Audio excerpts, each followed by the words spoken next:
Next week we'll all be in Bahrain trying to run our Formula One car, and that brings about some fairly specific difficulties with the high temperatures that we expect to see there. We have different cooling systems on the car. Largest among them in terms of its impact on the design of the car is the power unit. The power unit cooling in general is driven by the air inlet, so the air enters left and right through these ducts primarily, and the bulk of the mass flow for the cooling then comes through the side pod and exits at the rear of the car.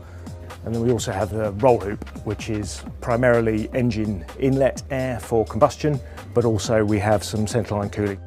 Talking through on this side of the car where we've got the bodywork removed and some of the car cut away, we can see more clearly that the vast impact that the cooling layout has on the overall shape of the car. The power unit and the central part of the car, the fuel cell and the survival cell are quite small, and then the radiators stick out from there.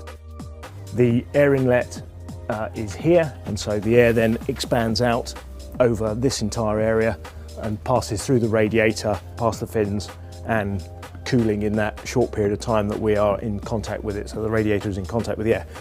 And you can see, if we look at the radiator, that there's a front core here and then there's a rearward core there. So there's actually two radiators each side stacked on top of each other.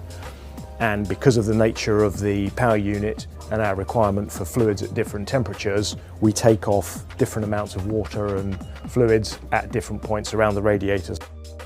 The other aspect that we can now see on this side of the car more clearly is the complexity of the centre line. This is the air inlet to the engine, so the air that's for combustion, and then this is the two ducts at the side of the roll hoop, which go down and divide into the gearbox cooler and some additional water cooling. The airflow that passes through the car is a parasitic loss. We'd like not to have it in qualifying, however we need it for the race. As it exits, the more mass flow that passes through the car and the more mass flow that we have to use for cooling as it exits the car, we lose aerodynamic performance, both as drag and also as a disturbed flow around the rear wing and the diffuser of the car.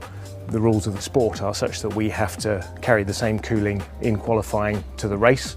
So we always start the race with the same cooling configuration that we've used in qualifying, the same radiators and therefore the same mass of water on the cars. And we're therefore very reluctant to run the car too closed up in qualifying because we might be stuck in traffic on Sunday.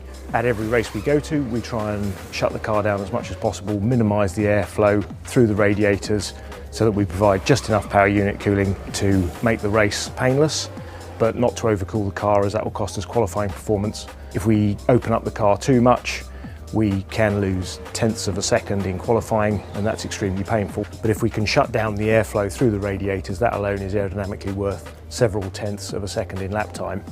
There are also considerations which mean that the power output from the engine can be affected adversely if we get the fluids in the wrong region. So actually, strangely enough, we will be faster in qualifying if we can warm the car up more.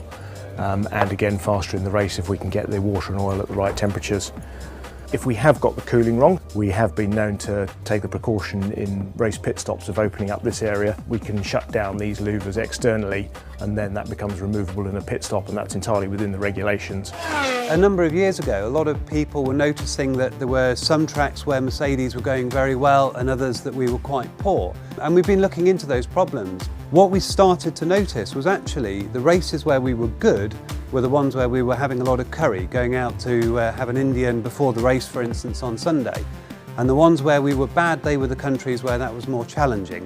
So one of the problems with Bahrain is the offset schedule. You can find curry houses there's plenty in Manamah, but finding one that's open at sort of 11 o'clock at night, that's quite a challenge. So we're also doing a bit of work on that behind the scenes, making sure that all of those sort of preparations are lined up so we can hopefully have a straightforward week.